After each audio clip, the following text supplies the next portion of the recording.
ഇന്ന് തന്നെ ഡൗൺലോഡ് ചെയ്യൂ. കാണൂ നിങ്ങളുടെ ഫേവറേറ്റ് ഷോസ്. മോളെ രാധികെ, പ്രിയങ്ക സാധാരണ നിലയിലാണ് പെരുമാറിയതെന്ന് നിനക്ക് ഉറപ്പുണ്ടോ? അവളുടെ പെരുമാറ്റം കണ്ടിട്ട് എനിക്ക് അങ്ങനെ തോന്നിയത് മുത്തശ്ശി. ഞാനിത് ആദ്യമേ പറഞ്ഞല്ലേ, ഇതൊക്കെ അവൾ കരുതിക്കുട്ടി അഭിനയിക്കുന്നതാണെന്ന്. നീ ഒന്ന് ചാടല്ലേടാ.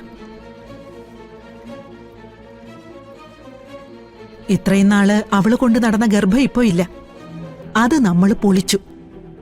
ഇനി നമുക്കൊക്കെ തോന്നുന്നത് പോലെ നേർബുദ്ധിയുള്ള അവളാണ് ഇങ്ങനെ കാണിക്കുന്നതെങ്കിൽ അത് ഒറ്റയടിക്ക് ചെന്ന് ചോദിച്ചിട്ട് ഒരു കാര്യമില്ല. കണ്ടുപിടിക്കണം.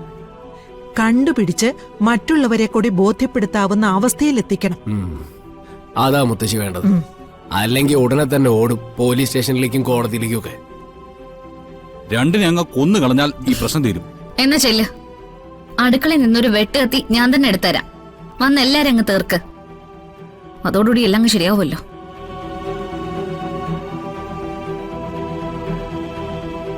എല്ലാവരും വരുണ്ട കൂടെ നിൽക്കല്ലേ, പിന്നെന്തിനിങ്ങനെ ബഹളം വെക്കുന്നേ?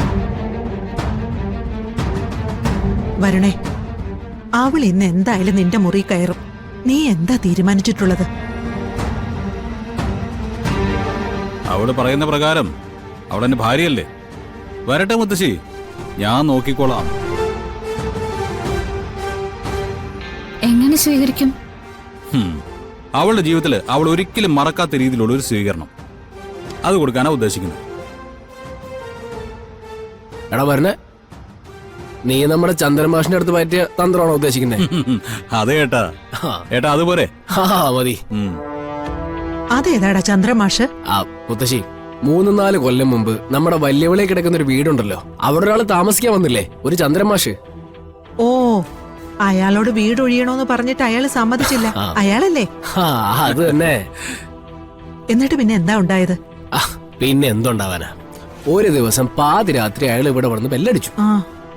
ഞാനും അച്ഛനും അമ്മയൊക്കെ ചെന്ന് വാതിൽ തുറന്നപ്പോ താക്കോല് തന്നിട്ട് ഇനി ഈ വഴിക്ക് ഇല്ലാതും പറഞ്ഞ അയാൾ അങ്ങോട്ട് ഓടിപ്പോവുകയും ചെയ്തു. അന്ന് അതിന്റെയൊക്കെ പിന്നിൽ ഒരു സൂത്രധാരൻ ഉണ്ടായിരുന്നു. ആരാ? ഇവൻ. അത് ശരി. അപ്പൊ ഇത്തരം പണികളൊക്കെ കയ്യിലുണ്ടല്ലേ? ചെറുതായിട്ട്. അല്ല, എങ്ങനെയാ മാഷിനെ കൊണ്ട് സമ്മതിപ്പിച്ചേ? ഈ മാഷേ കുറച്ച് അഹങ്കാരിയായിരുന്നു. പുള്ളിക്ക് എല്ലാരോടും കേസാ.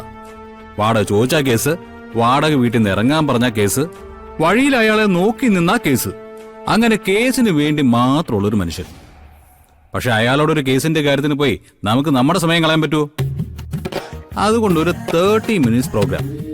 ആ പ്രോഗ്രാം കഴിഞ്ഞപ്പോ മാഷ് ഇറങ്ങി ഓടിയ ഓട്ടമാണ് ദേ ഇവിടെ വന്ന് അവസാനിച്ചത്.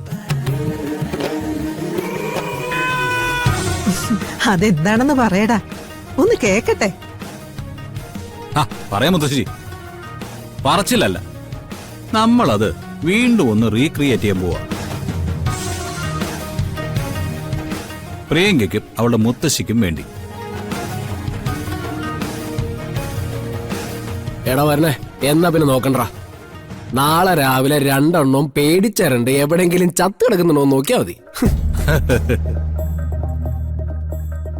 അപ്പൊ നമുക്കിത് ഫിക്സ് ചെയ്താലോ? ഓക്കേട്ടാ, ഫിക്സ്.